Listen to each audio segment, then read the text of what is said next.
Good evening. Thank you. This is the City of Harvey meeting of the whole for Monday, August 25th, 2025. Time is 6:13 p.m.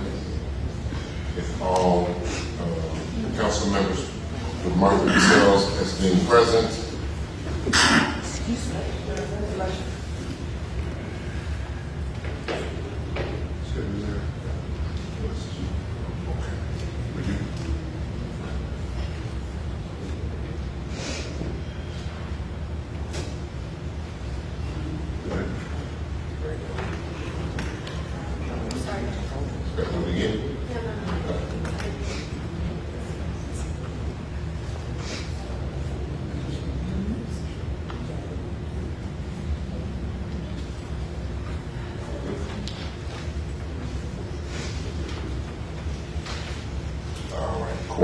We have a quorum, so we will move to the next item on the agenda, which is invocation of pledge of allegiance.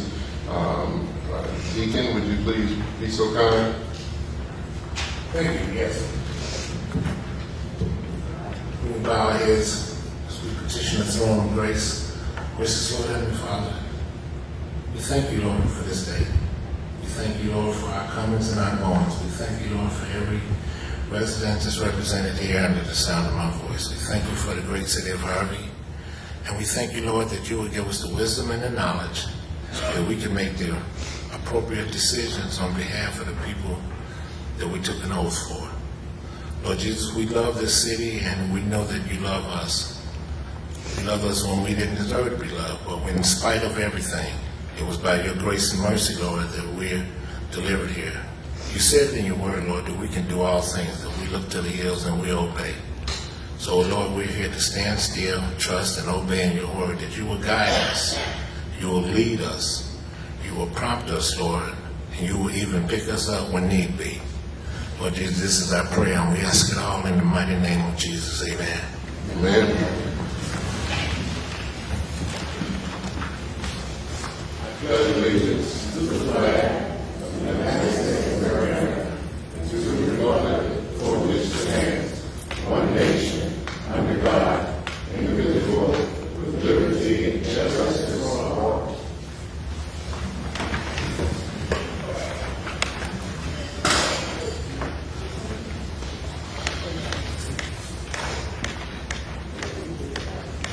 The next item on the agenda is actually number 4, which is a budget discussion. This will be led by our comptroller, Louis Williams. The floor is yours.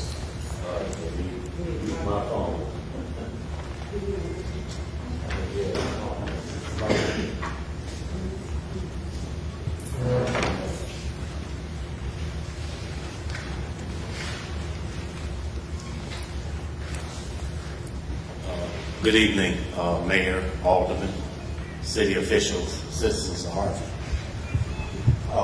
First, I apologize for this budget proposal not being sent out to everyone on Friday. But the purpose of this meeting is just an introductory meeting to go over where we stand as a city and where we project ourselves to be for the fiscal year, which ends on April 30th, 2026. And I understand you're just getting this, so if there are questions, I would appreciate if you would email me, but actually reply to an email. So if you have questions, the other elected officials are aware of those questions, and so I can respond to everyone that might have a similar question. But I certainly will entertain questions tonight. Well, we won't be responding to everyone because doing so could put us in violation of the Open Meetings Act. If I respond to an email to everyone? Yes, that could possibly put us in violation of the Open Meetings Act. We want to do that. I'll be talking to each of you. If there is a question, they can individually. First of all, if there is a question, I would prefer that it be on the floor. That's number one, so that the alderman can hear it and also the residents. But in addition to that, if anyone has any individualized questions following tonight's meeting, then you can feel free to reach out individually. Please CC me in those questions so that I can be aware that they've been sent and make sure that they get the proper response. And No, everyone no, knows this is not for audience. This is for the No, council. I just have a question. Is there a handout or that we can refer to as you're speaking? Not at this particular point in time, there isn't. it will be posted, however. Yeah, it is. It'll be posted, and right now it's a working document, so we're not providing it to the public at this point. Continue on, Okay. Ms. Williams. All right, the city budget is a pretty complex item. Unfortunately, over my last 12 or so years I've worked with Harvey, it's become very familiar to me. The numbers really don't change very much. So I would direct everybody, obviously page 1 starts, and the page number's on the far left side of the corner. Page 1 starts with the budget proposal. I apologize for those headings not floating over, but they're headers, so they should have repeated themselves. So basically the columns are the 23-24 budget, the 23-24 amended budget, the 24-25 budget, the 24-25 activity, and the 25-26 recommended budget. Okay? Now, if you flip to page 2, we show estimated revenues. And I want everyone to take note of the estimated revenues. It's basically 27 to 29 million in all the columns. And when you look at the various categories on page 1 and page 2, you won't see very much fluctuation between the revenue numbers. And that's the nature of municipal government. The city has held fast on not raising real estate taxes. But I've never raised real estate taxes in the decade plus that I've been here, because I realized that the real estate burden, and the administrations have realized that the real estate burdens have been too heavy on the citizens, and that's probably the largest number. If you look at the budget, you'll see real estate taxes estimated at $10 million. The growth you see is the natural growth, and from TIFs expiring is the only reason you see it goes up very low, from 9.2 million to $10 million. And if you look at it, there are no other 8-figure numbers as an entire revenue source, because real estate taxes are our largest source of revenue in the city. And I don't mind telling you, like now when the real estate taxes don't go out on July 1st to be paid on April 1st, it puts a strain on the city. So all the other items, if you look at them going across, there's not a lot of fluctuation over the last fiscal years, nor are we projecting much in the way of change. Okay? So that's general fund revenue, roughly $30 million a year. That's what we collect. Okay? I then would direct you, and we'll go through some of the categories. Then would direct you to page 8.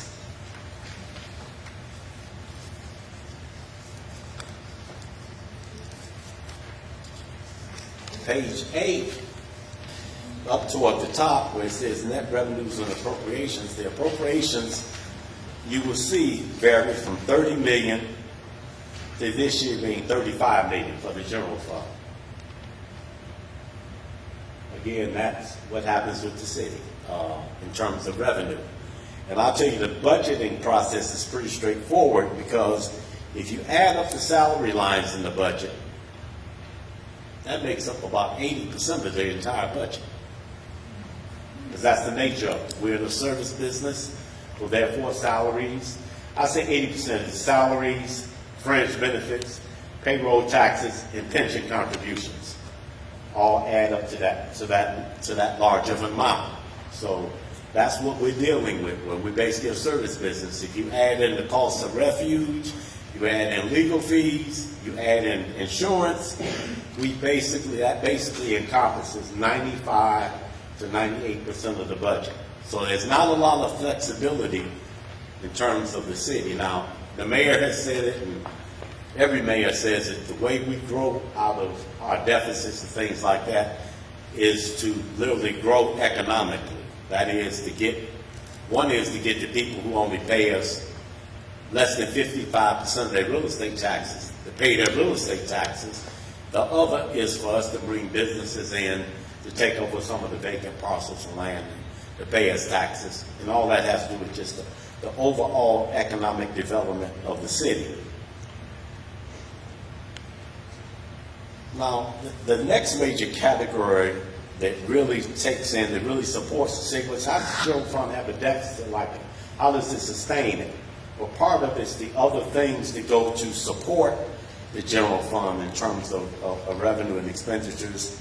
And that's when we look at page 9, which is, page 9 shows the sewer fund, which is a separate fund where it shows the sewer fund, the sewer taxes you pay, where we use those funds to make repairs and stuff to the sewer system.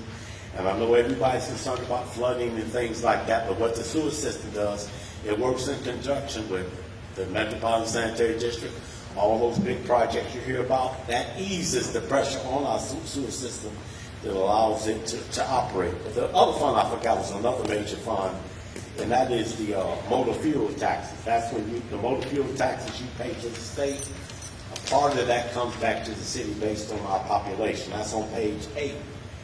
And the motor fuel shows that that helps underwrite some of our salaries, helps underwrite the utilities, so the motor fuel fund pays for all the street lighting throughout the city and things like that. The next major fund really is Fund 14. It starts on page 9, and that's the debt service. And when you look at the debt service fund, last year it shows a deficit of $414,000, and this year it shows a surplus of 1.6. That's timing. Sometimes we collect real estate taxes, and the taxes are not due to the bondholders until after the next fiscal year. So we always have that transition. But again, I would say about the bonds, Harvey has no bonds in default. This is all current bonds. The only bonds, but there are 2 sets of bonds outstanding, only one set for the general fund, and those are the bonds that were issued in August of 20, and that was the basic refinance bonds that were issued long before I was here in 2002 and 2006, long before some of the people here in town were born. But those bonds keep getting refinanced, but they will be paid off over time. The next big fund is on page 10, and that's the water fund. And the water fund shows a surplus of about $1.4 million. People said, well, why are we making money on the citizens? The water fund has debts that it must pay from prior years. And I remind people that Harvey has some of the lowest water rates in the south suburbs, because we buy water directly from the city of Chicago, and Harvey has not raised its water fund just over years. I know that because I can look at it. Harvey hasn't raised its water funds at the speed that Chicago does. So when you see a water bill increase each year, the city of Chicago, who we buy our water from, increases water by the CPI, Consumer Price Index. And we pass those on lately because we have to. But the city of Harvey has never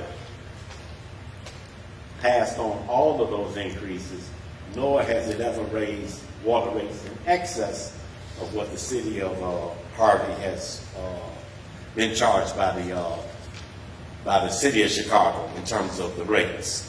The other funds are just the TIF funds, and we only actually have 3 active TIFs now. That's on page, you look on page 11, 12, and part of the 13, those are the TIFs. The TIFs aren't collecting a lot of taxes. Now, the biggest TIFs expire. What happens when those TIFs expire, the real estate taxes that used to go into those TIFs, because understand what happens in the TIF. The real estate taxes, the increase in real estate taxes once the city issues all those funds go into fund developments and stuff, like McDonald's was a TIF. The car wash is part of a TIF. There have been a number of TIFs for Allied, there was part of that TIF. The Center Street TIF is the largest TIF we had. and that one has expired.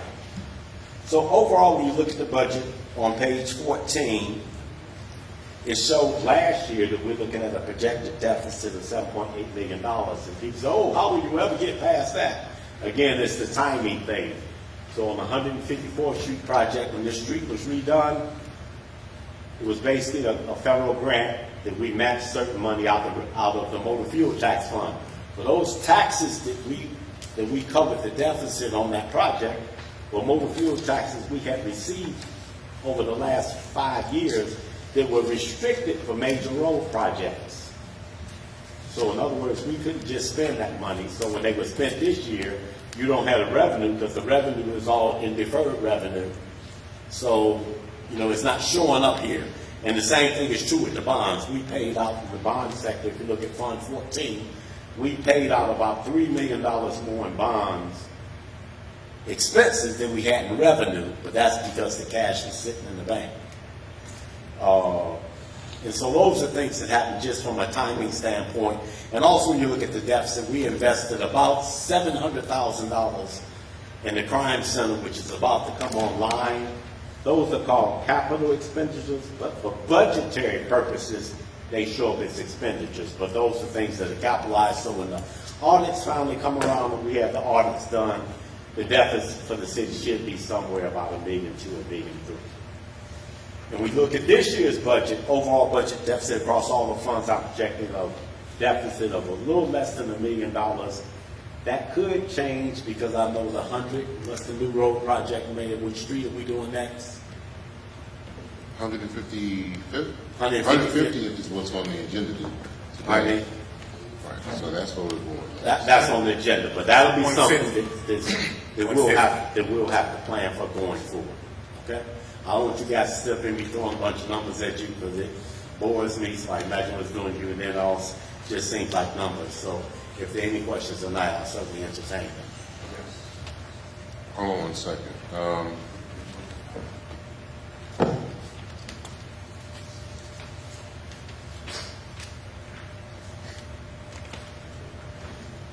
I want to make sure that the citizens understand exactly what's going on here. So this is a budget discussion. We are not taking a vote on the budget at this particular point in time.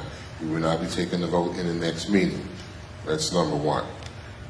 Number two, there will be plenty of time for everyone to review what's being proposed on the budget once we have that all finalized and get that published for the public to see. So while there is no real need for anyone to run off and say, well, we're trying to do this in secret, that's not what we're doing. This is just a discussion at this particular moment, and all of that information will be provided to the public. It has to be, or we can't vote on it. Am I correct about that, Mr. Williams? Absolutely. Yeah, it has to be provided to the public, or we can't vote on it. And there's enough people that either watch what we're doing one way or another that would love to say we're not following the rules. So we are following the rules, and we're going to continue to do so. But I just don't want people to start getting anxious about it, because this is just our first discussion as far as that's concerned. Mayor, if I can add one more thing. Yes. When we talk about the deficits that Harvey operates with over the years, especially like the last 8 years, literally, our deficits are being driven by our pension liabilities, which basically have come home to roost. Pensions were funded, not just in Harvey, but across Illinois. When we talk about the humongous pension debt the state has, the humongous pension debt that the federal government has. To give you an example, we're paying out right now on the fire pension fund for the arrears about $5 million a year. That's what we're paying out based on a court settlement agreement. Now, that's what we're paying out, but I'll tell you, that's $5 million a year. So when you look at our deficits and say we run $1 million deficit, well, if we didn't have that pension liability, we'd have a $4 million surplus. The problem is that it wasn't properly funded over time. And if we talked about, and that wouldn't be entirely true, because that's called normal cost of the pension. that assumes in some happy-go-lucky world that Harvey had always funded his fire pension and police pension correctly. That's called normal costs.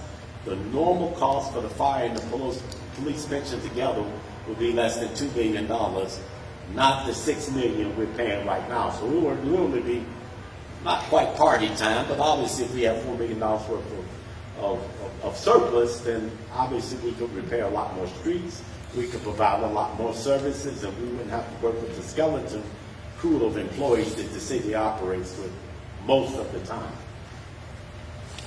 The chair recognizes the fourth ward. Thank you, Mayor.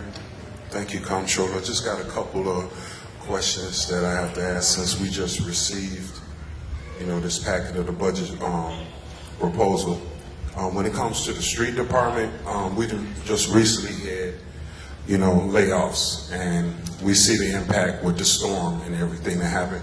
Does it show anything on the budget that we're going to be doing any more hiring starting January, or for the 26 budget, getting more employees back in here, back in there where they need to be? The current budget reflects part of that reduction, but not all of it. In terms of if we'll be hiring more people, that's a question that's probably best addressed by the mayor. Okay. When it comes to alderman expenses, for record, speaking for myself, basically, or I can't speak for anybody else, but if I haven't received any alderman expenses this year at all, we allocated for $25,000. I haven't received anything since last year. Is that money already budgeted into next year, meaning that this year I'm not going to get anything? We continue to budget for automatic expenses. Can you break that down for me? Can you elaborate a little bit more? We have budgeted this year, again, trying to be a little bit more austere and stuff. The allowances budgeted for aldermen in fiscal 26 has been reduced from 25,000 to 20, and that same cut was done to the mayor's automatic expenses. Okay. Just because we're trying to hold on to more employees. Okay, well that's fine. But I think that should kind of be notated a little bit more, broken down, because it don't matter if it went from 25 to 20, I still ain't got nothing. So I don't know what impact does that make on my alderman expenses going to the city. And what I'm saying, will they help either to hire one or two more persons or anything? Or basically what I just want to know, is it already in the budget that I'm not planning on receiving any alderman expenses this year? Can you just tell me that? The automatic expenses are in the budget as they were last year. Okay, but they haven't been received though. Can you just break it down? Am I going to get my money or what?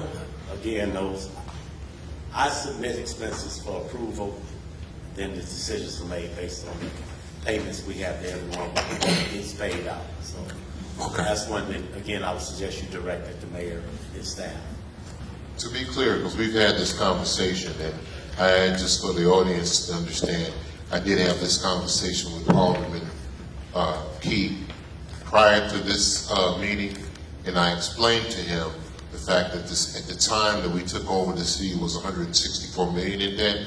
We've reduced that from what I understand to 149 million, if I'm correct, somewhere around there. Actually, a little less. Okay, and so what you have to do is, it's just like in your family or in your business or whatever it is, you have to basically set priorities for your organization. So in this particular case, I've set a priority, and yes, that falls on the mayor's office. So if Alderman's not getting what they want to get, yeah, it falls on this office right here. However, it is a matter of priority. And so, as some of you know, I donated $25,000 to the City of Harvey. I haven't received that money back either, in addition to other monies that I haven't received back, but neither have I received it, but all the persons who have spent money and submitted receipts haven't received theirs as well. But we continue to do our jobs. We understand that the city has a financial challenge, which is one of the reasons why we're looking at these numbers in red right now, is because of the financial challenges that we have. Now, of course, there are some who will suggest, well, if we don't have money, then why are we doing this? If we don't have money, then why we got a new television? As if a television is going to make a $49 million budget. But the simple fact is, when it comes to the automatic expenses, we have a priority right now, and we're trying to pay our other vendors first. And we're also trying to pay our payroll for our employees first. And so that's the way we're handling that. So I just wanted to make that clear. Am I allowed to, can I finish? Oh, yes, yes, sir. Okay. I understand where you're coming from, but it's, just letting the audience know, it's a difference between not getting what you expected to receive opposed to not getting nothing at all. That's my point right there. Can you explain why I received nothing at all? This storm, I have got out here, and I've been doing this for years. Just like the mayor sacrificed, I've been sacrificing too. I worked down in that planning department when I first started working for the City of Harvey, making $9.50 an hour. 5 hours, I would stay all day, volunteer, became alderman. I think I had like $20,000 in my savings account. Spent it all going back to the city. But did I complain? No, because I wanted the opportunity. And now here I'm sitting here when the storm hits. I actually was in Wisconsin when that storm came. It came through Wisconsin, heading towards Harvey. I got up there next morning and came back to my city. Checked out the room and did that for the city. But that's just something that I choose to do. But nevertheless, I came out here, I had my trailer, I took like 4 loads of trees and branches that was in the street up to the street department, asked for permission. I don't know why I had to ask for permission to get permission to drop off leaves that's all in the street. But I did it, and they get paid a dime. When I dedicate myself, why is it that whatever point we could pay everybody else, but you don't give everybody that's out here helping, breaking their back, busting their back, you don't give them nothing and don't put nothing in the budget? Explain that. But you're not going to stop my city because I love my city and I love my residents, but I can't go broke. But I'm about almost there. I'm going from paycheck to paycheck, and I started as an alderman with a nice bank account. But I still care. But these things that have to be breaking on now, and this list that you gave right here, if we can't ask the questions that we want, and we can't have everything clear, and we just got it today, we shouldn't even be talking about it. Thank you. Thank you. And once again, this is a discussion. It is not a vote. So that's the whole point of discussions. As far as, let me make this clear.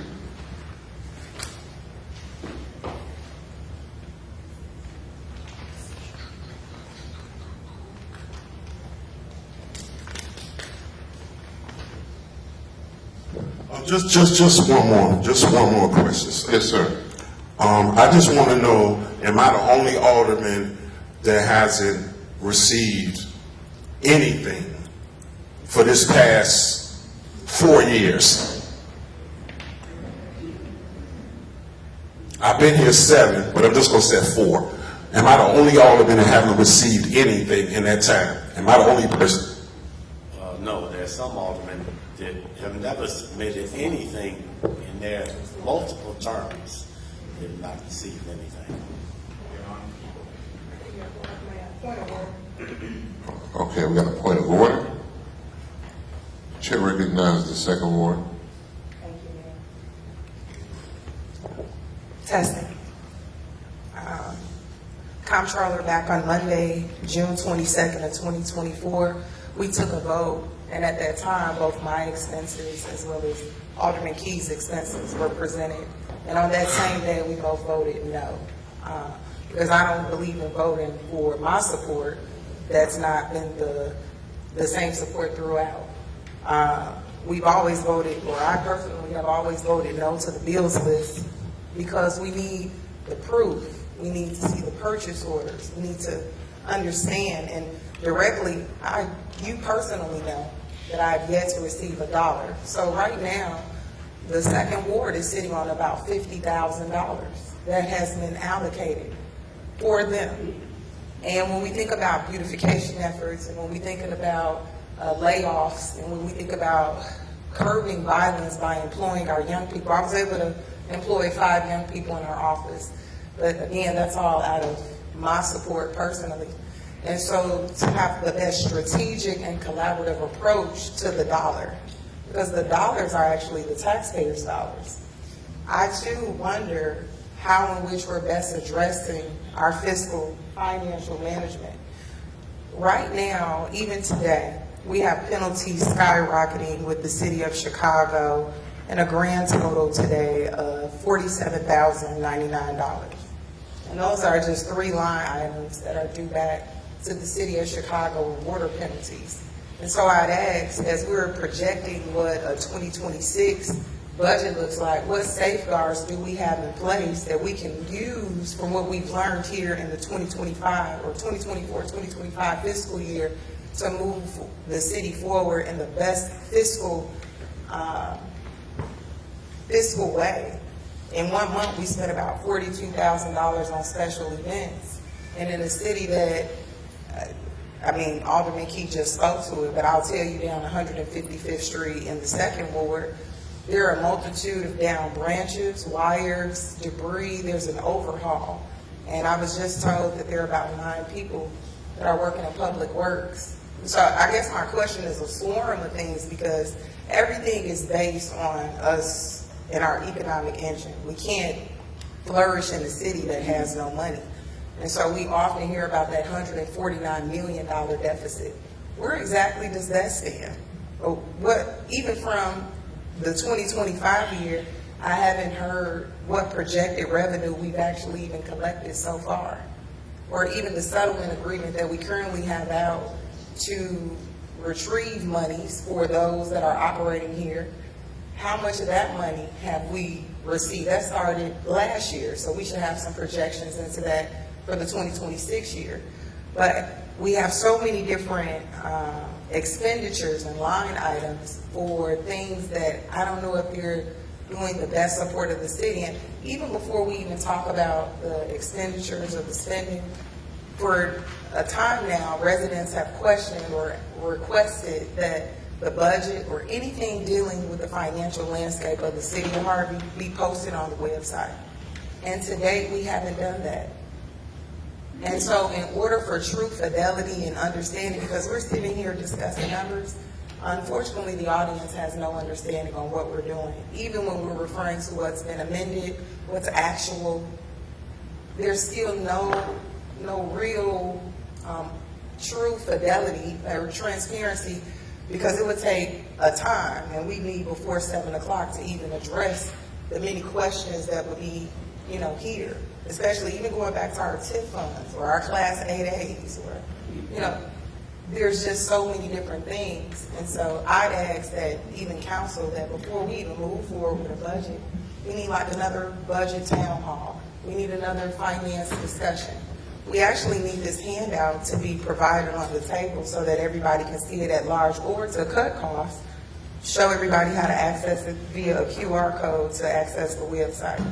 But we need something that provides a real lens, because even as a Microsoft Excel, I'd like to think I'm an intermediate, we would need the ledger with the labels to fully state that on each page so that we can thoroughly identify what you're speaking to, from amended in 2023, 2024 to activity, back to amended, just to even follow along with the document. And so these are just some overall recommendations. There are several questions, but before I can even really understand and dive into this, we need every resident here to have a copy of this, so they know how their monies are being spent currently, especially with $149 million debt and over 38 people being recently laid off.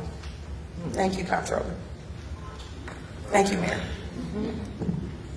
So, once again, like I said, this is a working document, and as a working document, it will not be provided to the public. Of course, I know somebody will put it on Facebook anyway, But the bottom line is, it's a working document.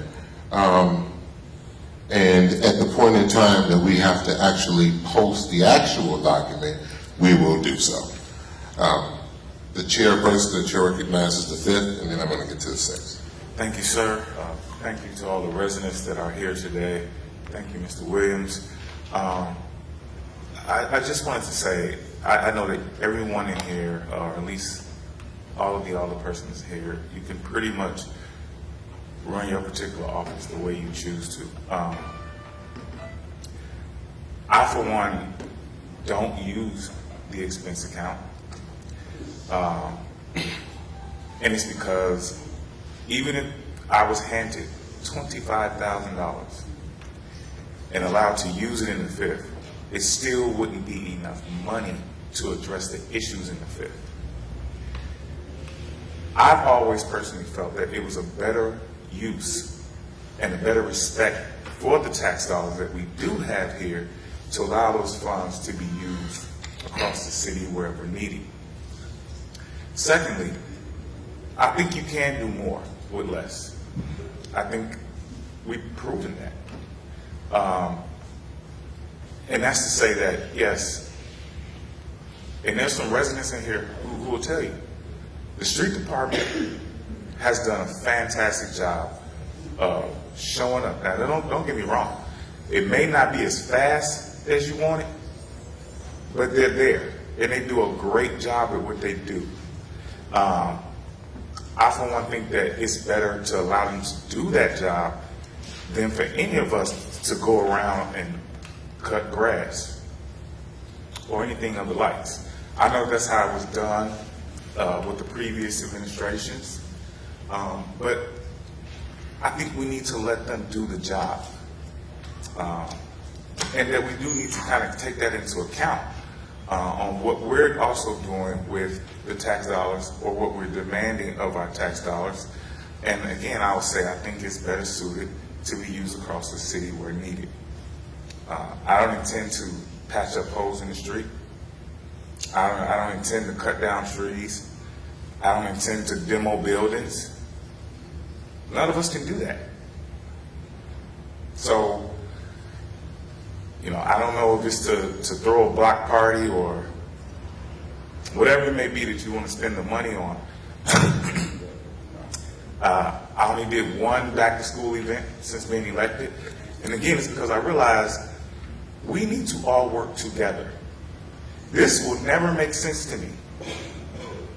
That every time it's time to go back to school, you got 6 aldermen throwing 6 different book bag giveaway, on top of the fact that we're doing one right here in the city of Harvey that we all could come to and encourage our residents to come to.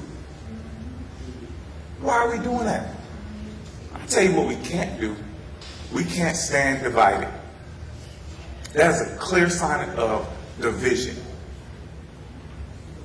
Thanksgiving, everybody giving away turkeys when they doing it right here at City Hall. Makes no sense to me. If we really want to talk about budget, we really want to talk about ways to improve upon the city, we need to first learn that it's better that we do it together. A lot of this, sometimes it sounds like personal agendas. I'm not with it. You can keep the water expense. Just keep showing up and taking care of these properties, taking care of these vacant lots, taking care of potholes, and you won't have a problem for me. But you can keep the water expense. Thank you. Chair recognizes the 6th Ward. Thank you. I'm Alderman Tyrone Rogers of the Great 6th Ward, and I've heard some things here today that some were pretty accurate and some were pretty disturbing. For number one, I recently had, what was it, August the 18th, a school supply. I didn't give away one book bag. I gave away school supplies and toys, bubbles, and all kind of stuff for the elementary kids. I adopted Bryan Elementary School. One of the things that I'm very strong about is transparency, and I want my people to see me every day. And you see me every day. If I'm riding or if you ride by my house, either way, you can see me every day. If you got any questions or concerns, I want you to get out. I want you to, everybody in the 6th Ward has my phone number. I make it a point. A little bitty gadget called a smartphone. You'll never get a voicemail. But the point I really want to make is about education. Mr. Lewis, you can probably attest to what I'm about to say, that there's 2 cities in the entire state of Illinois that were put under court order that they had to pay police pension and fireman's pension. You didn't get an option. You were going to be held in contempt of court if you didn't. And those 2 cities just happened to be African-American communities. And one was East St. Louis, Illinois, and the other one was Harvey, Illinois. That's right. We were put under court order that we had to pay into the pension. I think that this administration has done a marvelous job as far as getting our bond rating and everything back up to somewhat standards to where we're trying to get to. It gets to a point where we can't even afford, as a poverty-stricken community, to buy asphalt or plywood. You say you got abandoned houses, well, why don't you board them up? Well, plywood is expensive. Why don't we tear it down? To demolish a house is expensive. And it's so many intricate variables that go into that. I believe in educating my people.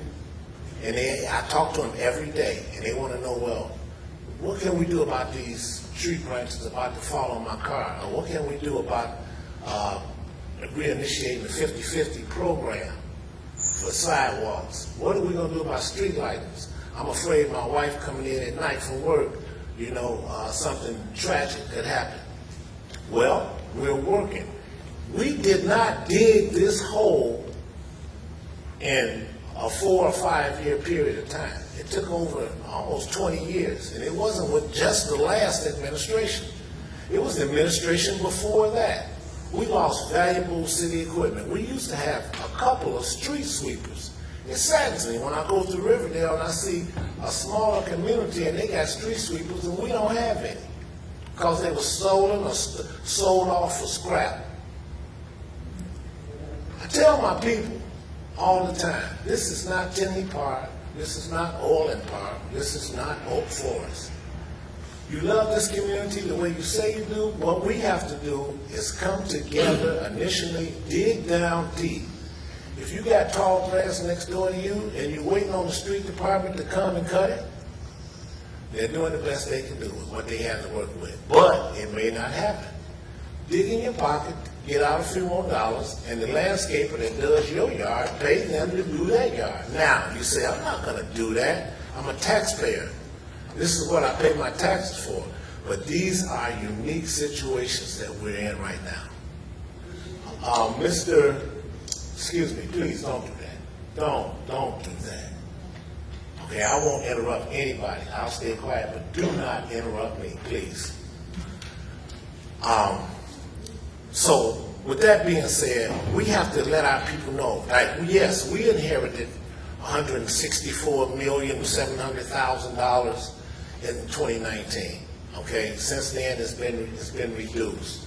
According to Channel 2 News, it's down to $149,000 now over the 5-year tenure. What's going to happen in the next 5 years?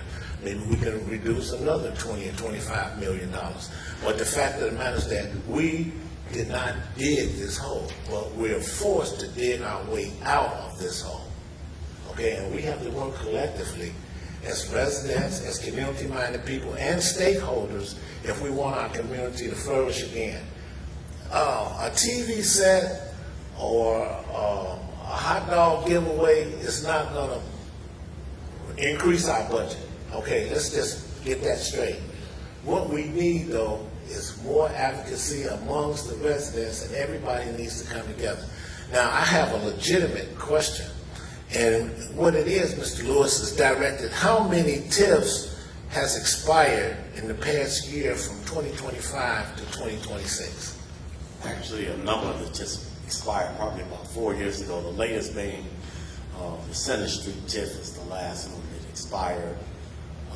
The active TIFs now are the Transit Origin District, Dixie Sibley, Dixie Highway, the Arco TIF, which was a very small TIF, only ones that are still active now. But Center Street was the largest TIF in the city, and that covered the south end of the city by the interstate, and that TIF expired. That is right, okay. I just want to add one thing, not to respond to every question, because that's far too time consuming. But one thing I do want to address is the concept of we don't see bills, we don't see the purchase orders. The finance department in Harvey, we don't make any bills. Yeah, we get some paper from upstairs to run off copies and things like that. I guess technically the software that the city pays an annual license fee on, we use that software. We don't make bills. One thing I want to make clear to everyone, they say, well, we don't see the receipts. But guess what? The finance department sees every receipt. And it's not just a matter of we pay every receipt that comes to us, but every receipt is accompanied by a requisition and an approval of a department head. And when those expenditures exceed certain levels, and again, depending on the department, because obviously the public works probably has larger expenses when you think about refuge collection and things like that. But every other department, they have sign-offs. The department head sign off on that. The city administrator has to sign off on invoices over a certain amount. And in some cases, the mayor has to sign off on others. So this idea that we willingly pay the bills, whoever we want to pay, I don't have that kind of authority, and my integrity is a lot higher than that. So if there's not documentation for it, again, what happens? If there's no documentation for an invoice, let me assure you this. We're behind in our audits, but I've been here through 10 audits. And not one audit has said we lack documentation. So stop that myth, it doesn't happen. Okay, Mr. Lewis, let's stay on track. Could you expound on the capital expenditures? And you say we pay that into the general fund. Can you expound on that? I didn't get it quite The clear. capital expenditures budget. Yes. We're cleaning that up. We need to go through and figure out what the large grants, because basically the capital expenditures here, for the most part, are paid through grants. We get grants from the federal government. We get grants from State Department of Economic Development, things like that. Those are the people that pay. Those are offsets. So we get money. For instance, last fiscal year we got money for a fire truck through FEMA. So you'll see in the fire department under vehicle purchases, you'll see $532,000. Well, 80,000 of that, about 80,000 of that came from Harvey's general fund, and the remaining part came from the FEMA grant. So that's what happens, and that's what's allowed us. And I will tell you, again, my history in Harvey is long. I would tell you, we've got more grants in the last 2 or 3 years than we have probably gotten in the last 6 or 7. And those are things that allow the street improvements to be made, fire truck improvements to be made. We also got funding for the city crime center. I know the chief would love up here and get to brag about the drones. Again, these are things that allow us to not necessarily increase police hiring to the level we want. Is using technology, and that's what the crime center does too. And that's what it's about, increasing the efficiencies of the city. So every reduction in employee doesn't mean a reduction in service. It just means we have an alternative way to deliver those services. Chair recognizes the third ward. Good evening, everyone. Controller, thank you again for explaining what receipts mean, because I hear that a lot. Receipts is one of the words we hear a lot in the meetings. We want receipts, we want receipts. And I don't think some people understand in order to give out the money, you have to have a receipt. I'm glad you explained that whole process, because you have to have a receipt in order to do the purchase item. And that is what they look for in audits. Am I correct? Exactly. Okay. Now, another thing I hear is transparency. That's another big word that's used around here. But I never hear anyone talk about the transparency of what the businesses have not paid us in 10 years and those businesses that haven't paid. Now, I'd be really appalled when I learn that even the funeral home isn't paying, because we already know you can't bury anyone without that money. not gonna do a loan, any of that. That's something that I do not hear a lot about. Maybe that's why negatives are at, because I know it's been at least more than 10. And I know everybody's tired of me talking about the businesses not paying us. I'm tired of talking about it. I'm just wondering when the people gonna get mad about that. And so when we gather here and with solutions and targeting and transparency, I just would like to know when we all gonna get together with all of that energy and stand at some of these businesses, you know, with press conferences saying, hey, where's our money? Hey, Hope, you owe us XYZ. We need that money because I could fix 155th Street. I could tear down that raggedy house on 154th that's leaning. And by the way, there's a building, used to be the laundromat, washing machine there. It's collapsing right there on 154th. And we don't have a dime to try to get that together. We don't have the money to even get that. It's like a mercy fund we have to get, but transparency.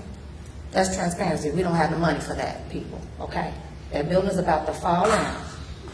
We had another incident, because, you know, we talk about how we, you know, picking on the churches.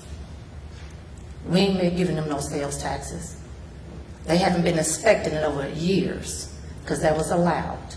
So now they get inspections, as they should, because they're going to want to use our fire truck when it cuts on fire. They're going to use a lot of our services. You know, if it's mentioned, there was a church over there on 147 that almost collapsed over there. I think it was a hit and run accident and someone, not a hit and run, it was an accident where a car hit the church and the church whole foundation fell on the street where we had to block it off. And guess what? Who had to clean it up? You taxpayers, because we didn't have money, because the church didn't have no insurance. Okay? So let's be real transparent on telling what the people who got all the money supposed to do with the money they're supposed to get for us. 10 years is a long time. If you were staying in my house and I was renting to you and you weren't paying my rent, I got to get you out of there. You got to go.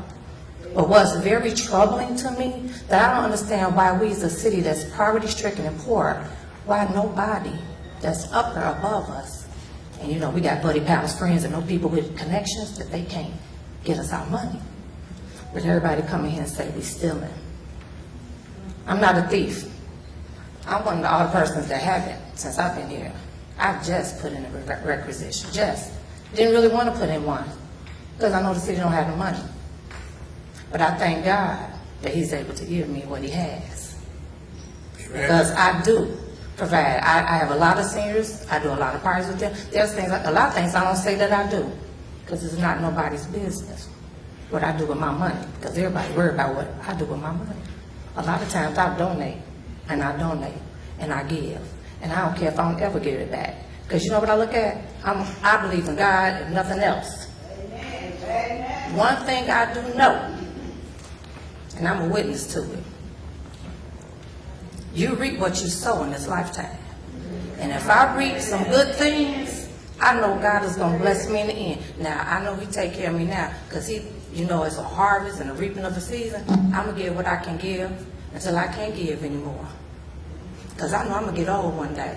And I know somebody going to take care of me one day. He's going to put a ram in the bush me for that for one day. So one thing I know God is going to do for me. And guess what, y'all? I don't even go to church every Sunday. And I've been meaning to go to Bible class. I'm trying to find one to go to. But I don't go to church every Sunday. But I know what God going to do for me. I know what he going to do for me. Because I done seen him do it for me. Amen. Now, I'm not looking for rewards from the people. I want you all to know that. I love all of my residents. I'm here for you all. We all are not going to agree on things. But one thing I don't like is a cheat, a thief, and a liar. Those are three things I don't like. Tell the truth, shame the devil. And I tell any of them that know me, if I don't have the answer, I will get it for you. Now, if I had my way, I'd be at these businesses, because if I had that skill that I can gather people up and rally, if I had that skill, I would be standing in front of the hole. Where my money? Because look, these are all my bills. See my bills that's projected? I need to pay some of these. We need our money. And guess what? When it comes time to shutting them down, I'm going to take them same people to the courts. And I'm going to be showing the judge I'm here. All of us in the residence are here because they ain't paid us our money. And maybe the attorney fee is gonna cost as much, because we having to go to court over and over and over again to get that money, and we still can't get it. And I don't understand why. I'm tired of abandoned buildings too. When I walked around to get my petition signed, I counted 300 and something, man.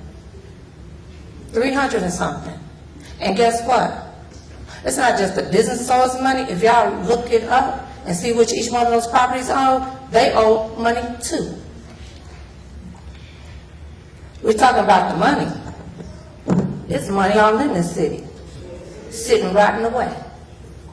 It's money in this city that people are straight done gangstered us, literally gangstered us. And I've said many, many, many times in my meetings, and I say it all the time in my ward meetings, these people living in Orland, they living in great, nice, because you always, why we can't be like Tinley, why we can't be like Orland, why we can't be like these people, why we can't have this and why we can't have that. We can't have it because we sitting around here fighting with each other instead of working together trying to go get our money. Because these businesses have our money. If they don't want to pay us, they don't need to do business here in Harvey, period. When are you going to stand up for that? When are you going to stand up for that? I just want to know when y'all going to stand for that. If I belong in any club, country club, if I belong to whatever I would belong to, the honor society, whatever it was I belong to, I would get my people together, as Moses said, and go to them and tell them, let my money go. Let my money go. That's what I be doing. So stop perpetrating the fraud, and let's do the business. Let's do the business that we're supposed to be doing here. I'm not trying to do no thing. The alderwoman position is enough for me. It's a lot of work. And guess what? I commend my mayor because he's doing a good job of fighting and doing what he needs to do for our city. He don't have to do it. He don't have to do it just like I don't have to do it, just like everybody else here don't have to do it. I hate the streets departments was one of the people that got laid off because they're not lying, because y'all all know, because y'all all call. Why this ain't done? When they gonna cut this grass? Can you get this tree? They all say the tree is standing on the property. I tell my residents, we don't even have equipment to cut some of this stuff. I have a resident in my ward.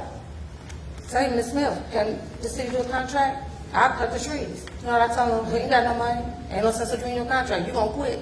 All these dead trees they got around here in Harvey. And the mayor's right. We have to pay what takes precedent. You all have the same thing when you got a budget. You want to buy that fancy car, but you know you can't buy that fancy car because you know you ain't got the money for it. So why go above your means? Because we all know, I don't know, some people might not say, you got to always save for a rainy day. And if we don't have the money to save for a rainy day, how you going to do something when it rains? Like all the trees falling, and like my building over there, sitting over there about to fall on the ground, that we don't have no money. So, can we get a GoFundMe fund going around here maybe and help with something? Because, we can do GoFundMe for a lot of other things. Can we do that to help Harvey? Okay? Thank you. Have a great day.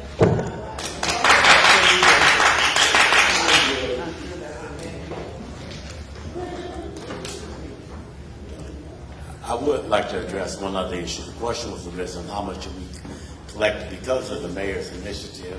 The ordinance that was passed, it said basically if you want to operate in Harvey and not pay your real estate taxes, you're going to have to pay Harvey something. And that amounted to almost $600,000 last fiscal year, and it is on these financial statements here. And I realized that, again, it's not very easy when you're dealing with, I said general fund budget of $30 million, but the total budget of about $55 million. It's not easy to understand if you're not familiar with municipal accounting. But I can assure you this, that I have no reason to deceive anyone about it, because it's just professionally and ethically it's wrong, but I work for the City of Harvey. So believe me, if there's fun and games going on, my 12 years in Harvey, I've had the state's attorney up in here questioning me, people from Cook County State's attorneys, I've had the federal government up in here, I've had the FBI up in here. So if you think I want to spend one day of the home confinement covering up some dirt in Harvey, you have no idea, you don't know me. These 69 years that I lived, Lewis is not going to be confined even to his home covering up somebody else's dirt. Yes. Mr. Williams, the line item you just referred to, the 600,000, where do we see the proposed, or the amount, the revenue collection? If you look at account, what page? if you look on page 1, Okay. the account is settlement for real estate taxes 010003421. Could you give an understanding, so roughly we collected $582,659 Right. of the last fiscal year? Right. How did that money support the $149 million deficit currently? What it did is help us with the ongoing operations. Again, as I alluded to earlier, 75% of our budget is personnel related. One thing I could proudly say in the city of Harvey, no employee for 12 years, I've been in Harvey, has ever missed a payday. Harvey has never been behind in payroll taxes. Health insurance has never been canceled.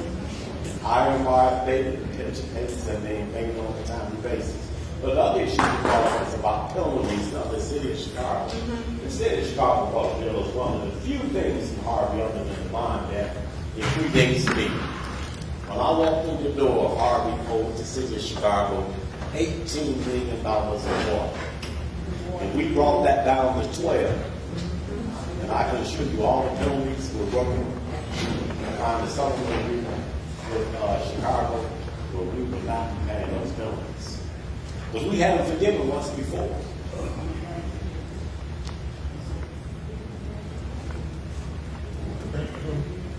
Thank you. I have two things. One, I think there's a confusion between the operating budget and the capital budget. And then secondly, can you also explain, we are 52% of collections of our real estate taxes. If we were at what every other municipality will receive, approximately 82%, where would our operating budget be, or where should it be to operate normally? Well, I can tell you, if we were collecting our taxes at an 82% rate, it might be actually been that long ago. I worked in Portland Township, so I know what the real estate tax collection rates have been over the past 15, 20 years. It's less than 20 years ago when Harvey's real estate tax collection rate was at about 75%. And now our budget based on 50%, and praise the Lord when we collect 52 over time. And I say 52 over time because what happens is if you don't pay your taxes in 21, you may get around to paying them in 23. And that's the only reason we get fluctuations. Our collections in the actual year of the taxes should have been received over a 3-year period before people's properties get put in the scavenger sale under tax sale. They have a tendency to run in and pay. But right now we're budgeting $10 million for real estate taxes. If we were at 82%, so 100% would be about $20 million. So if we were at an 80% collection rate, we'd be collecting $16 million. Guess what? Add $16 million to my bottom line. I'm not going to say we wouldn't spend some of it, but understand I had $6 million more work with. It'd be a lot easier down there in the finance office because everybody gets aged 90 days. That's just not Chicago. That's most municipalities. If I done business with the city of Chicago, done business with the state of Illinois, all kind of municipalities in the Southland, the western suburb, some even Republican towns. Your bills get aged 60 to 90 days. That's the norm more than the exception. So for the record, our budget is approximately $30 million. If we collect the 82%, we should be somewhere around $52 million. Exactly. I mean, that's dreamland. I'd love to get back to where we were less than 20 years ago in Harvey at a 75% collection rate. But the mayor has certainly beat that drum enough. I personally know 2 large parcels in this town that probably owe the county in excess of $10 million in taxes. Now, all that wouldn't come to Harvey because we only get 40% of that. But 2 commercial locations, if they paid their taxes $10 million currently, I'm not even talking about the interest and penalty, That put $4 million in the hopper. I can assure you, if I got $4 million rolling into our account electronically over the next year, we'd be able to do a lot of things. You see that street sweeper home, and the mayor decides to buy it. I'm not telling anybody how to spend their money, but you sure got a lot more flexibility if you got an extra $4 million. But I don't know what the extra $4 million is. There's no such thing as an extra $4 million, but extra $1 million. It just allows us to pay some vendors more current. It allows we got employees in this town that basically have received very limited raises.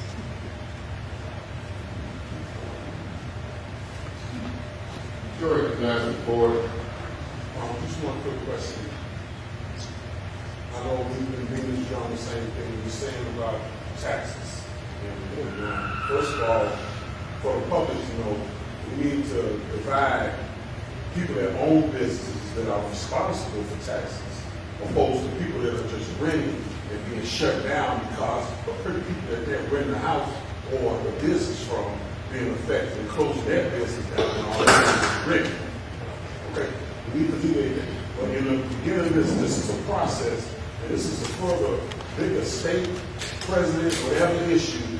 Cook County is in charge of collecting taxes, right?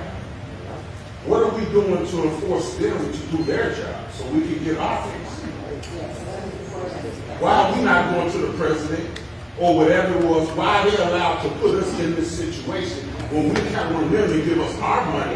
Why are we not focusing on what the county should be doing? That's all true, and I'm going to let the mayor address that. But I'm going to just do a hypothetical for you. Since one of the places that owes us taxes is the mall on, not the mall, the shopping center there on 147. 148th and next. 148 and next. All right, so let's go to what happens in a commercial lease.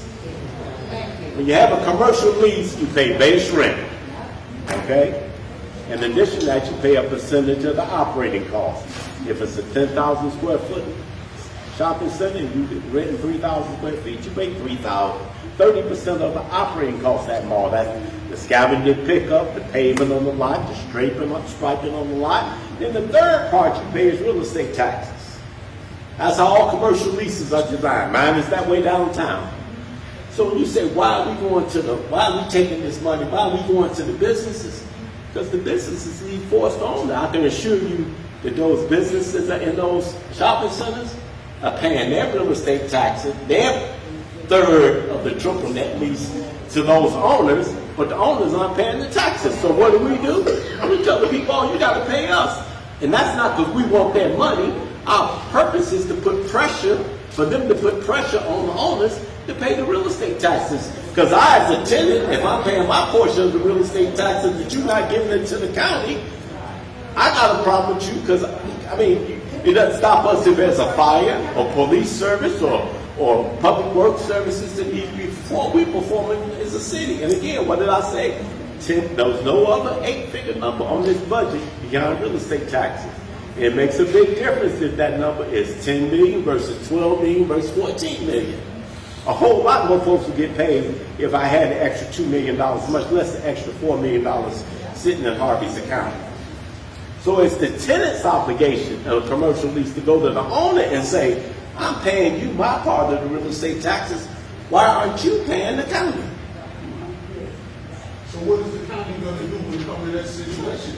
Since they already know that's the situation, what are they doing when they already see that it's a commercial property? So what are they doing? And why we not have a meeting with them? Yes, the question probably best directed to Tony Crackwinkle and not me, and the mayor can address it if he wants to, but that's the question. Why isn't the county doing it? Something directed to Tony Crackwinkle and our elected commissioners. Chair recognizes the third ward. I'd like to add to that, Mr. Williams. Those stores also have 5-year leases, most of them, am I correct? I'm not sure about that. Okay, most of them, usually when it's a commercial rental, because when you own a business, when it's time to get loans and things like that, they want to see your establishment, how you're able to collect money to see if you even qualify for loans and things of that nature.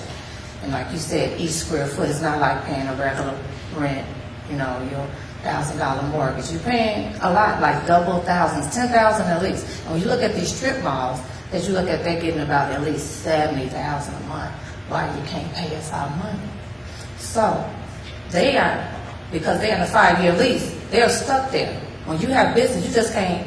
If I've been at this business for so many years, I have established how good my business is. I can't just up and hop and run to somewhere else because the location is key for businesses. So if you want to stay here and do business with Harvey, it's not my fault you have a slumlord, because maybe you can go to court because you do have a lease with them and you can sue them for the money that the City of Harvey is making you give us because we can't get it from you. We need our money. Bottom line, we need our money.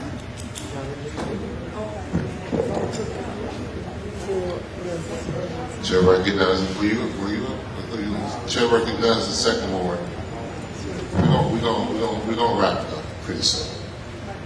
How many businesses are paying into the settlement agreement? I think there was a total of 76, God bless you, that was reported or so that were not able to operate, according to 05, 102, 160. That's our municipal code that says you cannot operate here if you owe back property taxes. So how many businesses are currently paying into that settlement agreement with a projected valuation at $500,000? Wish I could answer that one off the top of my head. That's one that would require me to do some research. And so to that end, that would be a great number to understand, because my then question is, let's just say a third of those businesses are paying the settlement agreement. That would be about 30 or so. What's going on with the other 40? And then on top of the 40 who are not paying anything into the property tax base, what are we doing about them beyond litigation? That is costing the taxpayers. We're projected at $750,000 for the budget in 2026 towards litigation and legal services. So I'm trying to figure out the math. As much as we collect and we're spending out just on litigation. Additional to the commercial properties, we have over 5,000, I think it was reported, abandoned properties. What are we doing as far as fines and fees for those folks who own those properties to ensure that they're paying their fair wage?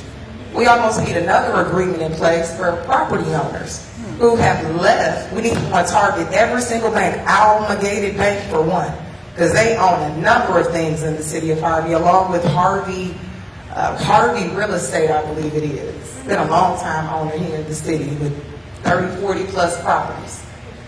My question, what are we doing to hold those folks accountable? We have a strong fine and fee. Hold on one second. $211,000. Hold on, Ms. Williams. Oh, but she asked about housing fines. That's right. No, let me go ahead and finish. Yeah, I'm trying to understand as stern and as hardened as we are on the commercial businesses, as we should be. If you're not paying your taxes according to the law that we created and all voted on here, you shouldn't be operating here, period. But since you are, we're earning that revenue through that, but that's still not a good business practice, because guess what? Those people are not paying their property taxes. They're just paying us. So we're going to always sit at a deficit because we're still supporting even a third of the 70 plus that have been notated that are not paying property taxes. The other piece of that, since we're discussing property tax expenditures and fiscal spending as a whole, I would think that the fines and fees, we should have everyone lined up outside of here on Fridays that own every single dilapidated property. The property next door to me has been vacant for 22 years. Oh, a gentleman by the name of Derek Charles, from way back, and every time it gets right to the point to pay those property taxes, she, or someone does. And so I'm just thinking that is a whole funding base that I think we're really missing. It's 1 in every 4 homes on the block are abandoned, and specifically across the second ward. I mean, we have entire blocks that are abandoned. Lexington, Turlington, and Loomis, from 152nd to 171st, north and south, really is a mainstay. So we're trying to figure out what we doing to go after homeowners. And is there a projected valuation in the budget in 2026 on how much we'll collect in fines and fees from them? All right, that's a question for the mayor. I'll answer it later. Okay. Sure, recognize the third ward. We gotta wrap this up, y'all. We got another meeting we gotta go to. I and go understand. into. So when We it still comes- got public comment. Gotcha. Just to let you guys know, with real estate, property, personal property, as I explain to my residents all the time, they always say, oh, that house has been here next to me 20 years. But if no one has claimed their property, family members of whatever sort, you still have to go through a whole lot of hassle to get that property. Now, if someone did pay it at the last minute, some people don't know, there are investors out here who buy property for taxes in hopes of getting that money back. It's an investment thing. Might not actually be the owner who purchased those taxes. Sometimes it's people who do investments. So the property is a whole big thing. Some of the people are deceased. You have to find them. That's a big whole process by itself. And that costs money as well, the money that the city does not have. But maybe if those businesses pay, we can probably use, that Peter money to make Paul pay us the other part. I really not.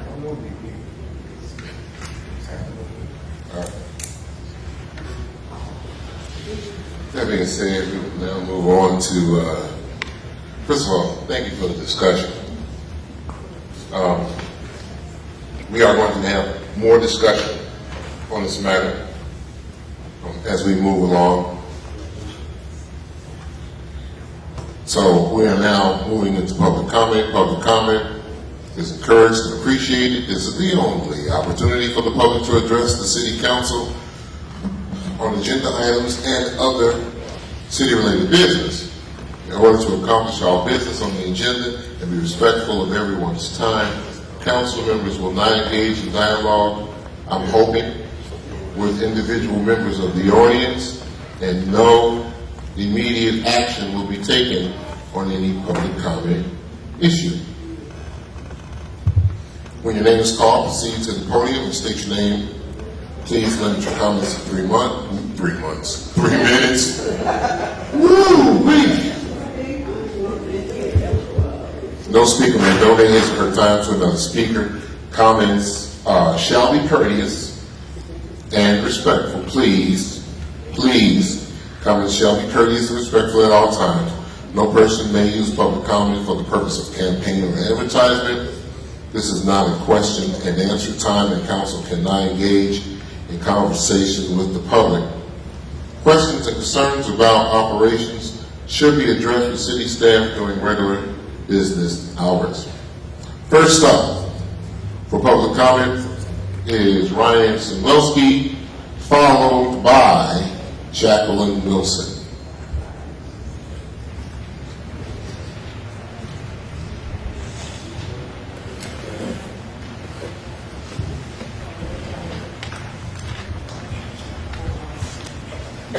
Good evening, everyone. I just have, I guess, the typical financial questions like when will all the receipts, the bank account statements, and invoices and bids be published online? That is, if you look up the Better Government Association or if you go to Watchdog Groups, that is standard practice. We've had Ms. James Watson even share from Evanston, their whole packet, the whole packet, so all residents, everyone knows exactly what's going to be discussed before every meeting. So that should be posted at least a few business days before every meeting.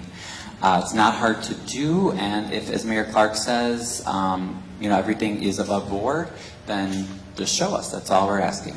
I also am going to make another suggestion that I made at the township meeting last time, and there was a whole bunch of different softwares that you could buy that will put all expenses and income in real time online for public transparency. So ideally we should never, ever, ever have to come up here again for public comment or any time to say, Mr. Mayor, where's the money? You can easily just, with this software, and I'm sure the treasurer knows of a few of them and the comptroller, but like I said, it's all online. So you can log in, you can see the money as it comes in and as it goes out. So I want the public to know that as well. So there really is no excuse for not showing us where the money's going. As well as what I said at the township, I want to call for a forensic audit. We can't afford not to know where the money is. A forensic audit is a much more thorough audit than the audits that we're behind on, because we're already behind on audits with the state. So we like I said, we can't afford not to know where the money is. The problem with the different comments that I hear from the mayor, Ms. Smith, some of the other folks, is that when it's saying about, well, we need this with money, we need this, we don't know. We don't know where the money is. So we can't, Harvey's in the hole, but by how much? And the money we do have, where does it go? Well, we don't know. We don't know because it's just not being made clear. So I think we need a forensic audit. I would say open all city books immediately to the treasurer, stop locking her out because she is our elected representative.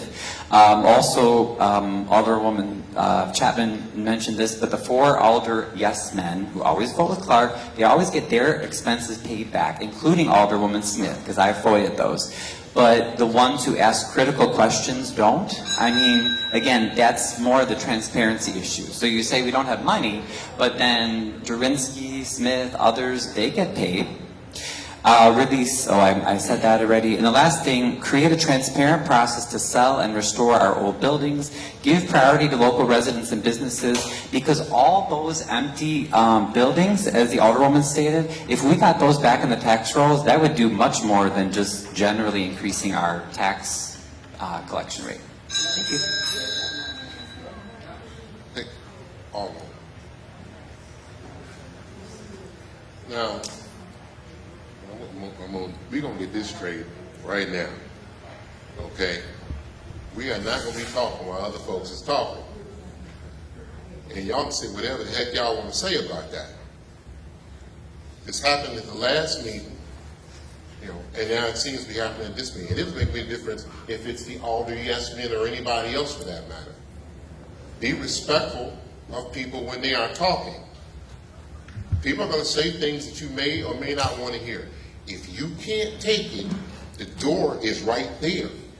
You don't have to listen to it if you feel that passionate about it. But we're going to be respectful of each other. And that back and forth, and just for the aldermen specifically, it says that this is not a question and answer time and council cannot engage in conversations with the public. So please, follow that rule. Thank you. Next up is Jacqueline Wilson, followed by Jedediah Brown. Hello, Mayor Kellogg, I want to thank you. Sorry, I'm so nervous.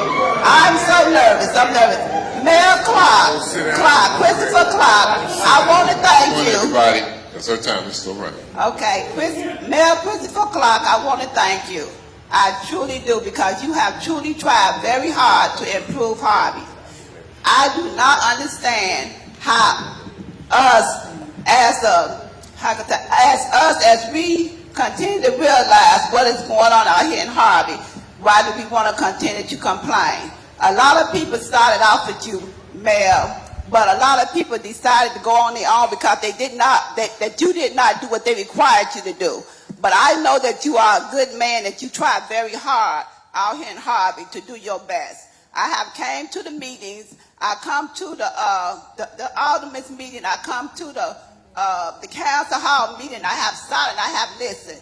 Yes, I am nervous because I just want to figure out how can you explain that when a person tries so hard to do something, somebody's always trying to knock them down. So I want to let you know that I appreciate you. I appreciate our aldermen. I appreciate you, Keys, because you do come through all the time. I appreciate our council people as well. I appreciate you of the Third Ward. I want us as a whole to continue to improve Harvey. I've been here almost 30 years, and I see all the improvements. You all talk about money. Look at the improvements. Look at the improvements. You know, if you want to continue to let Harvey be a place where you live, look at the improvement. Help. I live on 150th Street. I love my house. I continue to improve my home. So I want the city to continue to be improved too. I know that maybe I'm tired-tongued and I stutter, but that's okay. But I let you know, Mayor Clark, please continue to run for mayor in Harvey because you are doing a very good job. And our aldermen learn to work together. I sit here and I'm listening to y'all. Y'all got good ideas. Let God do. God provides all the time. Whichever way the money is going, don't worry about it. If they were stealing money, God knows, and it will come out. People do go to jail for that. Remember that. Our mayor is not stealing our money, y'all. He's trying to improve our city. And I see it. Drive around and look. You'll see it too. Just drive around and look. I'm from the 4th Ward, and I'm going to continue to help you Keys to improve the 4th Ward and any other ward. I drive around, I see that something needs to be done. Thank you.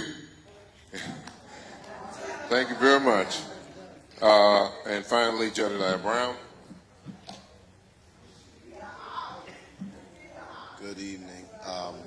Hold on. So I just want to be honest. As I was sitting there, this is my first time making it to the finance portion. To the comptroller, thank you so much for delivering that information. I just would really encourage you, because of the cloud that's trying to be cast, that you be extremely clear, because I got confused at certain parts. I do understand that it's just discussion, but even some of the things you said, the numbers, once it was 75%, then it was 80%. I think that clarity is paramount when you're delivering up here, because of things that's going on and people who really want to understand and help. And it also can help with the cloud of doubt that's trying to be cast over the administration. Outside of that, Mr. Keys, since I've come into this city, I've seen nothing but great hospitality from you, trying to be a person who's working across the aisle. I really enjoyed your leadership at that anti-violence meeting, and I'm also concerned about some of the things that I heard, which I'm going to ask questions about. But I do want to say this to you: this city needs to literally recognize. As a matter of fact, before I came here, I just left a meeting with all of the Democrat leaders in one place, talking about how safe our city is and how things are getting better in our state is. And from our perspective, it doesn't always look or feel like that. And I just wonder why they didn't do a press conference on the south side of Chicago like Harvey, because it would show their failure. And so with that being said, Mr. Keys, as a resident of Illinois, I'm going to, if it's okay with the city, I don't know how this goes, but I want to donate $100 every meeting that I come to, up until it's $1,000 to your ward. And I'm hoping that residents here will follow suit, because talk is cheap and the work is expensive. And a lot of people just want to complain. A lot of people have agendas, and it's unfortunate, because if Harvey literally banded together, it will put a highlight on the Democratic Party that's filling the entire Southland. I don't want to run from one south suburb to another. I left Dalton, I didn't want to come here, then what's next? If we all start seeing the bigger picture and put our aspirations aside, because I've not come to a lot of meetings, but it's not hard to hear what's going on. It's not here to understand why a document is not put on the internet yet, because we're working through it. It's not hard to hear that people are saying, how do we manage the budget when we don't have money? How can we get things done if we don't? But you know what I do recognize? That you should not judge a man by his words, but by their actions. And I don't see a whole lot of people putting a whole lot of action to their words. So I'm going to say it to you. You said if you had gathering power with Delaney, I do. And if you want to go in your ward and you want to go visit the businesses that are not paying into the tax base here, I want to go with you, and I want to find individuals. And as a matter of fact, I say that to all the alder people, but I want to be clear here. The mayor can only do so much. If the alder people came together and organized your wards, imagine what Harvey would be. Thank you. Okay, I'll try to make it quick, because I know we got to go into another meeting. Okay, so first I'm going to read from 65 ILCS, and this is specifically the powers of the council. The powers of the council shall be purely legislative. The powers of the council shall be purely legislative, except as may be otherwise specifically provided by any other act or by any article of this code. I say that because when we start talking about the things that we do for the residents, I have a unique seat, because I sat as an alderman, and I'm also sitting as a mayor. And when I was an alderman, some in the audience can attest,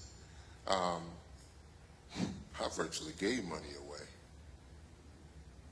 But it wasn't because I was an alderperson. It was just because I was trying to be a good citizen, a good neighbor. Prior to becoming alderman, I had a full-time law practice, and I put a portion of that money to the side to try to help other people.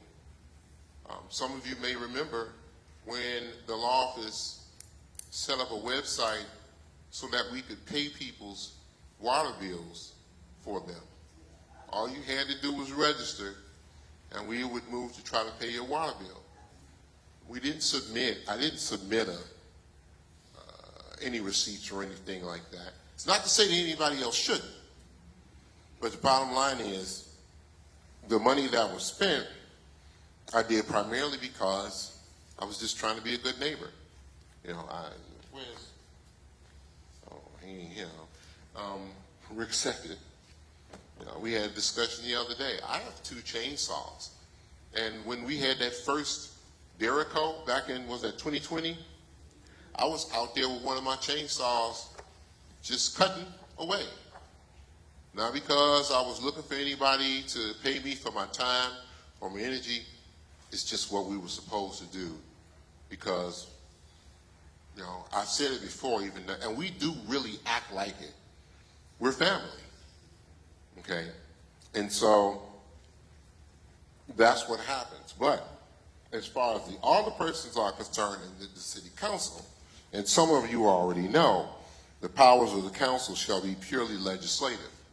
So when you decide that you want to go out and you want to do all these extra things, don't do all these extra things with the expectation that something's going to happen or that you're supposed to get something back as a result of it. Now, once again, if and when we can afford to do so, based on our financial position, we will. So that's one. 2 is we continue to go over this while we spend $20,000 on the 4th of July. I don't know how many times I got to say that's been donated over and over and over again.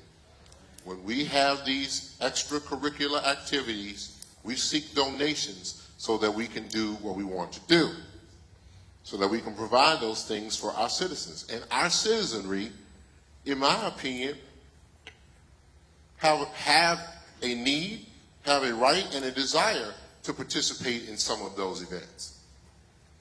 Now, y'all know doggone well that if I was to turn around as the mayor and said, you know what, all events canceled, then what would be the next one?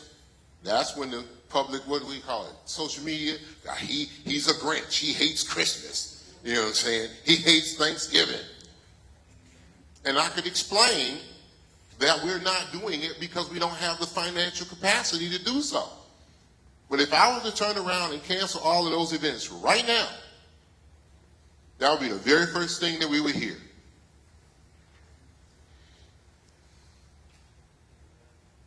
And so it's a catch-22 situation.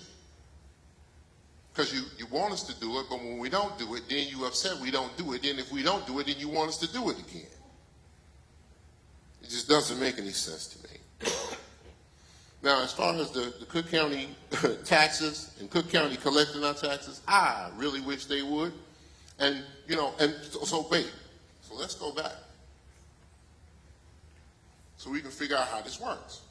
Because what is happening here is sometimes people think they belong in one space when they're actually supposed to be in another space. So, the powers of the council shall be purely legislative except as otherwise specifically provided by any other act or by article of this code. Okay? But when you go to the mayor, it says that the power and duties of the mayor shall be to enforce the laws and ordinance within the municipality, to appoint and remove his administrative assistants, budgets and finance director, heads of all departments, and to appoint and remove all other officers of the municipality, commissions, boards, and agencies, except those covered by the Civil Service Act in municipalities which have adopted said act. We have a Civil Service Board, and we have adopted that act. And except as provided in section 64-14. So, also, to exercise control of all departments and divisions thereof created in this article, or that may be created by council. And when you go look at our council, our municipal code says the same thing. It doesn't say that aldermen get to determine what the workload does. It doesn't, remember, it goes back. What it said was, it's purely what? Legislative. Gotcha. To attend all meetings of the council with the right to take part in the discussions, but with no right to vote, except as authorized in 6.4-5, which is in the event of a tie.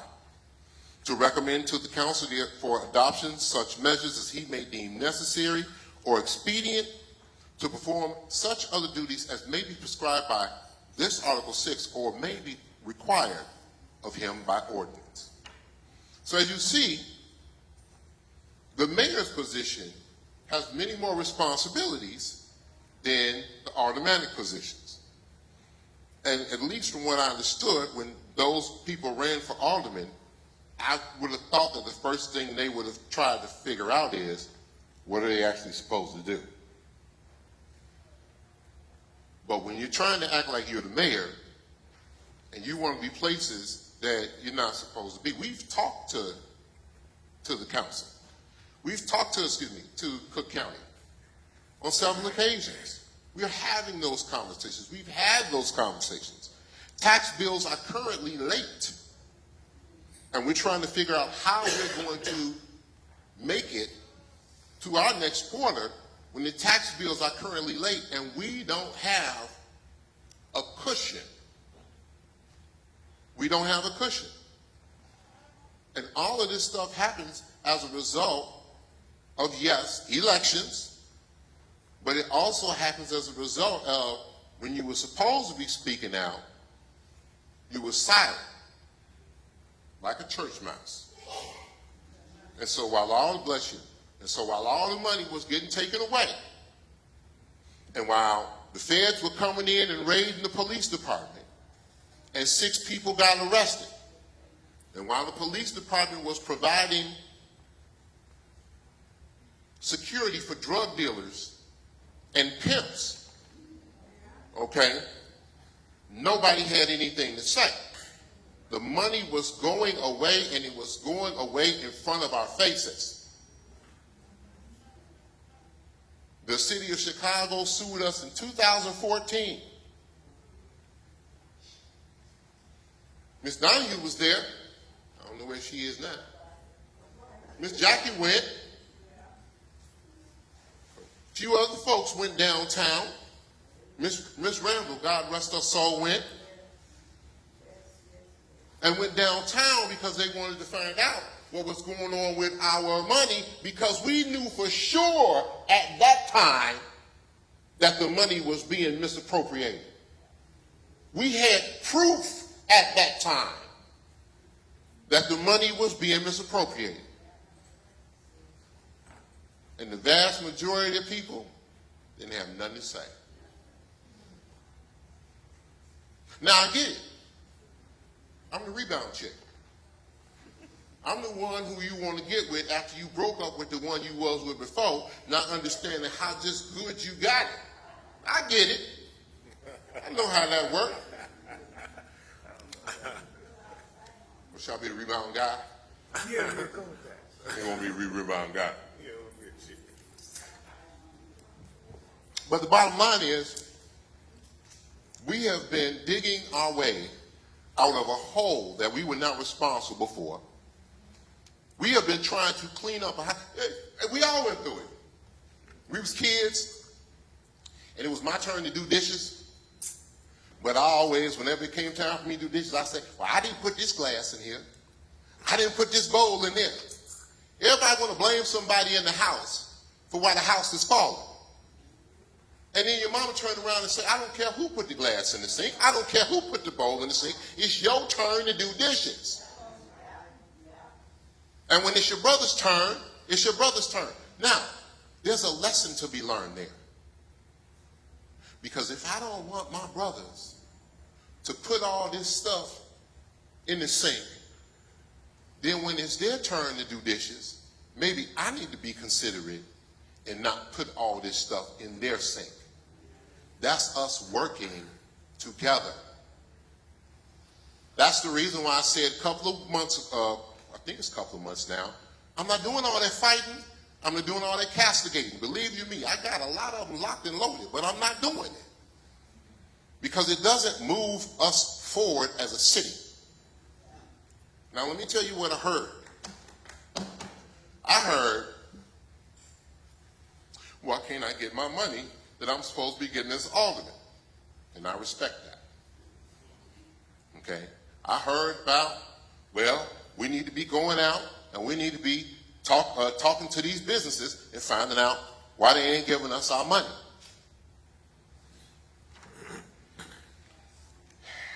And then I saw the looks on some of those who were dissatisfied, and I am really trying to convince you that you are going to get these copies, okay?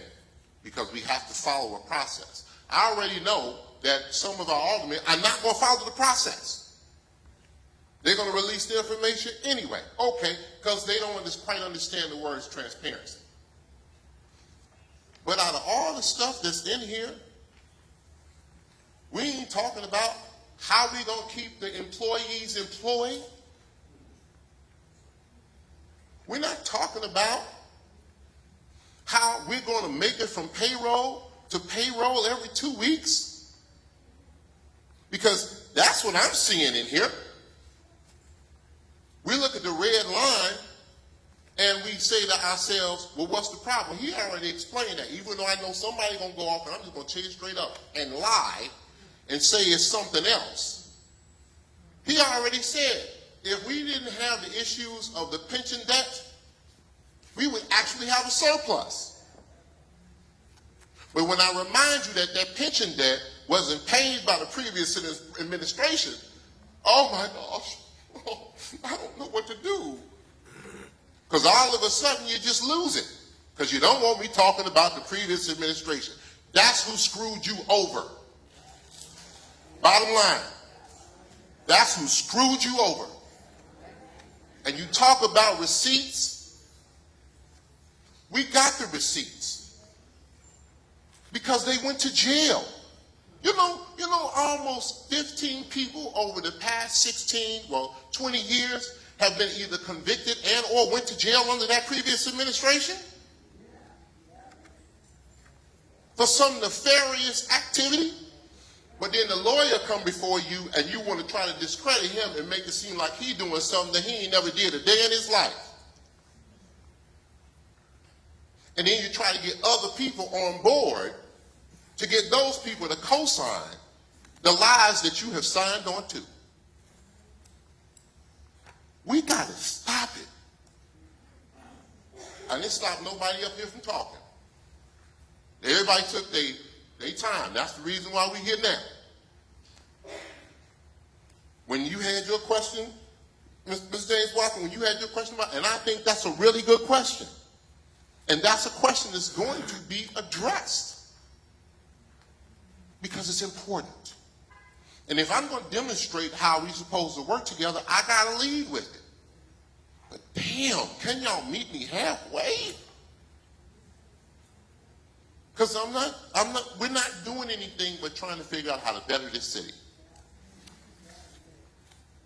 And every single time, you don't come with suggestions or solutions. You just come with complaints. And unfortunately, and fortunately, I'm going to say it out loud, and this is really going to drive the internet crazy. We got a young man sitting over here that don't even live here, but has done more fighting from a financial standpoint than the residents have. You want to send somebody else on your missions. Have somebody else run your ops. You're supposed to be out there with him. Or if you ain't out there with him because you don't like him, then get out there by yourself. Because there's a lot of things in this budget than the things that I just heard. And the things you were talking about, I'm just going to say, they didn't have as much weight as far as what this budget is really about. Now, we're going to get a do-over. We're going to get an opportunity to do it over and talk about it again. And I will make sure, once again, these are things that I'm promising you. So if I don't deliver on it, you are definitely more than welcome to hold me accountable. I'm going to make sure, okay, that everybody who wants a copy of the budget, when it's posted, has the ability to get that copy. Okay? Any and everybody. But we are working with the county. We're doing everything that we possibly can to try to get our taxes collected. But the county looks at us and asks us, what do you do? So we got to do something too. And we have the power to do something. If you're going to ask about the county, see, you could go down to the county and you can tell Tony Preckwinkle how horrible of a man I am and how I violate your rights. Well, then go down there and ask Tony Preckwinkle where our money at. Ask her where the money is. If you can go down there to talk about me in an entity, in an organization that does not have jurisdiction over me, you understand that? You're going to talk to people about this city, specifically about me, and they don't even have jurisdiction over me. But if you're going to go down there and talk about the things that they have jurisdiction over, like why don't they collect our proper amount of taxes? And when they don't collect them, why don't they use more of the courts and force to try to get those businesses? And if you want, who is the one that's willing, because I want to know who it is. Who is the one that's willing to put the foot on the neck of the residents of this city when they've been paying the taxes for the past 20 years that the businesses ain't been paying? I want to see some hands. If you feel that way, because I'll tell you, this council didn't raise the taxes because we understand how much you pay. So we didn't increase the taxes. This council is not going to do that. We only do the things that we are mandated to do. If Chicago water goes up on their water, we have to pass it on to you. Keep my name out your mouth, because I'm not doing that. That is the city of Chicago sending that bill. And we have to do what we have to do. If the courts say that we got to pay the pension funds, and y'all understand, the state comptroller, every time we get a dime, the state comptroller takes our money. And I want you to understand how this goes. If we get $1 million in a grant, because I've said this over and over again, but I'm starting to think that there were some buses that some of y'all should have been on that we didn't know about. Because I'm saying it over and over again. If we get $1 million in a grant, praise God, it's wonderful. We got $1 million. And we can take that $1 million and do whatever the $1 million grantee said we're supposed to do. But when we get that $1 million grant, how much is the Illinois State Comptroller going to take from that $1 million? $350,000. $350,000.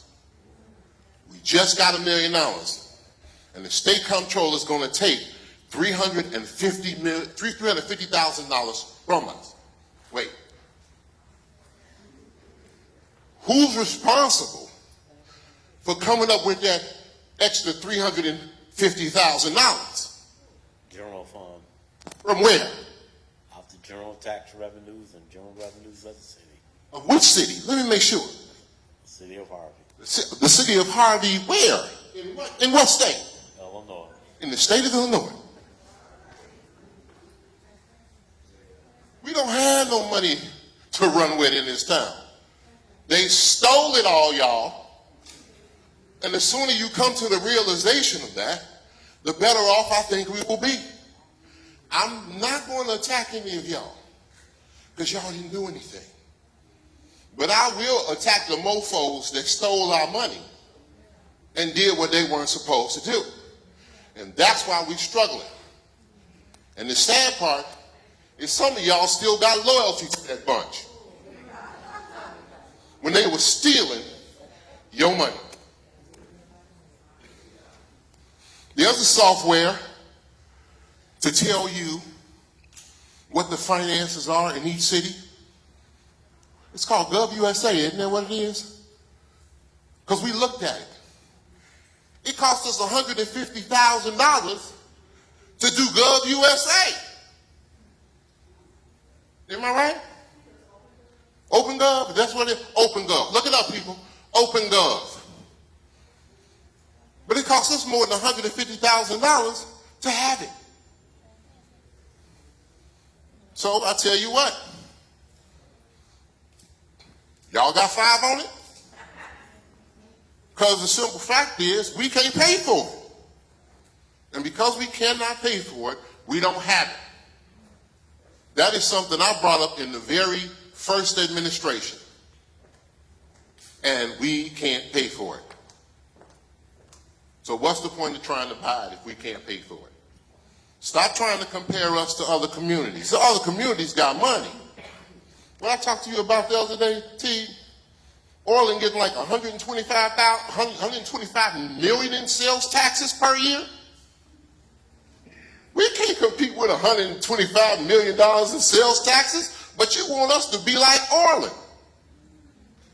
You want champagne on a beer budget. Let's grow up, man. And let's start working together. And then we can get something done. We can stop pointing fingers, and we can actually see some real progress in this city. Because the city is moving forward. With all of the challenges, the city is still moving forward. With all of the naysayers, the city is still moving forward. And for all of the haters, I love your hating because it means that we must be doing stuff right.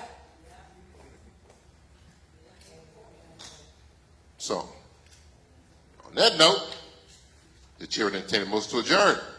Motion to adjourn. Second.